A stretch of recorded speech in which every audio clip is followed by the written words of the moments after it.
Hello everyone and welcome to Linux Forensics here at Pentester Academy.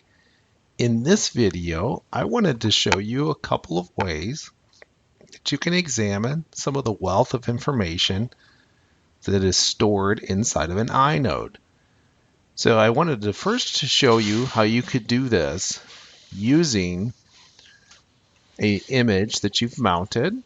So I'm going to go ahead and use our mount script. I see that it's been mounted under media part 0. I'll go ahead and change to that directory. And recall that we saw some strangeness in the bin directory. So I'm going to change to the bin directory and I'm going to repeat my ls-ali r of my current directory, and I'm going to pipe that to sort-n for numeric, and I'll go ahead and pipe that to more. So again, notice that everything is nice and sequential. We also had a script that we showed you in a previous video that we can use that will point out wherever there are non-sequential inodes. And in particular interest to us were these last few files. So we can see here that these are nowhere close to sequential, so these were obviously added after the system was created. And the timestamps support that story. And in particular, we're interested in these files, the Xingxi files. So I can stat the file. So if I do a stat on Xingxi underscore star, this will print out information on each of these files. So here's the information that's coming right out of the inodes. What is the file size? How many blocks? Block size? What kind of file is it? What device is it stored on? What's the inode number? How many links? And who owns it? What are the permissions? And then we have some timestamps. Now notice a couple of things. First of all, these timestamps have nanosecond accuracy.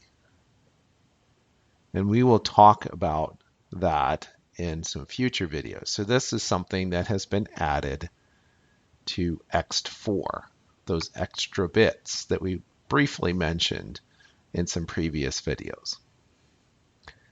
And here you also notice there is a birth time.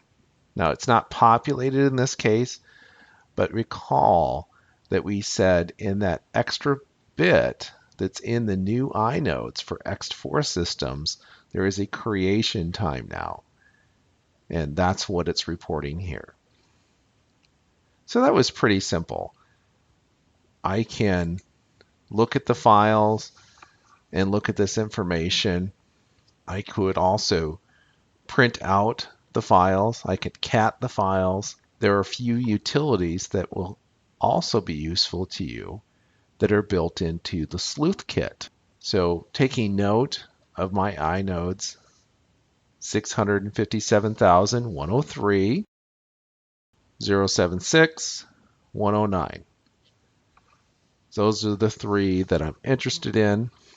Now I can use the sleuth kit. And we can start with istat.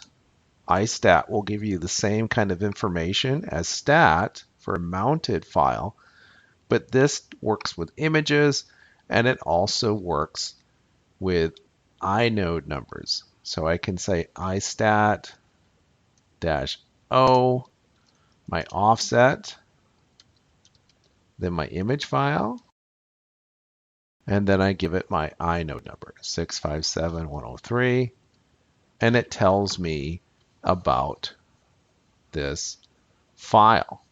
So notice it took a little bit of time, but it did eventually tell me the inode number, which is interesting since I supplied that. It's allocated, which group is it in, what's its generation ID. This is owned, by user root, group root. Here's the mode, and it has extents in the file, and its size is so links.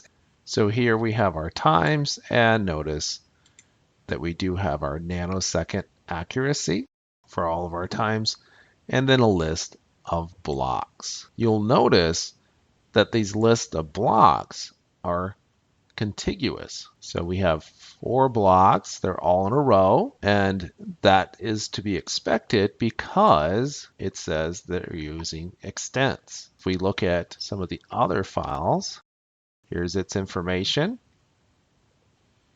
It's a little bit smaller. Once again, extents are being used, so we should expect contiguous blocks, and we have that once again.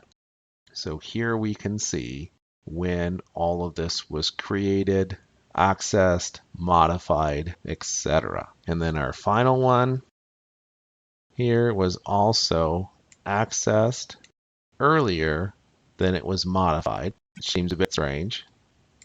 And here's when it was created.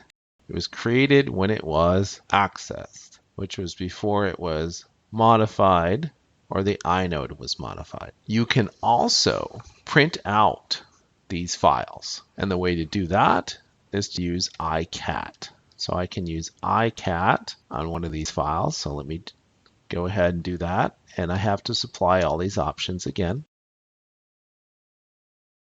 And I will pipe the results to XSD, and there you have it. So here is one of my files.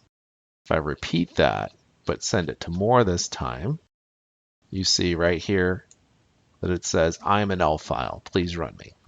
So either way, you can get the same kinds of information. You can either use the built-in utilities on your mounted image, or you can use the sleuth kit. Well, that's all for this video.